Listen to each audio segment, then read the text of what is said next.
amigos. Dr. Doug here at BodyTrust.com. Having a little miso soup this morning. It is really gummy. Yummy. Not gummy. I want to talk today about celiac disease just because I ran across this article in Science Daily. It's from a study. It's called Common Virus in Early Childhood Linked to Celiac Disease in Susceptible Children. Well, there are increasing numbers of people who have celiac disease, which is what medical doctors call it because it needs a name so it can get a number so that it can be reimbursed at insurance companies. But really what it is an allergy to bread and all kinds of wheat products, actually wheat, barley, and rye. Well, the reason is there's so many people with this problem. There's two reasons, really. One is genetic, because some people simply aren't born with the ability to digest a lot of grain products.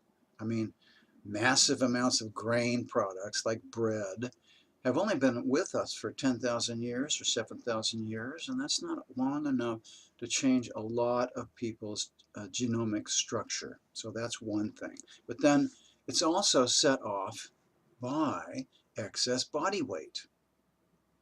I'm not saying everybody who has a problem with bread has excess body weight. I'm saying that it is certainly a very common trigger because the more weight you are carrying, the more food you are carrying. And that's what body fat is food. And the more food you're carrying, the less food your body really wants. And so it starts getting picky. And so then it sets off that gene that says, well, if I'm going to be picky here, then let's at least choose food that is easiest to digest so that we can fatten up for summer. Sorry, for winter. You need to get lean in the summer, but you fatten up in the winter. But the body gets more selective the more body fat it collects. So, for example, obese people have all kinds of problems with all kinds of foods, typically. They have to be very careful.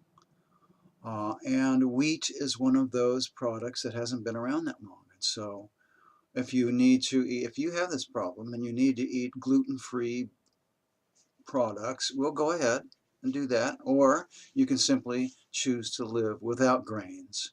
Now, sometimes if you get lean and you lay off of that product that's causing a problem for a long time, your body acclimates and says, well, okay, I'm pretty clean now inside, and I can handle a little more of that food. Typical foods are grain products, dairy products. That hasn't been around very long, right?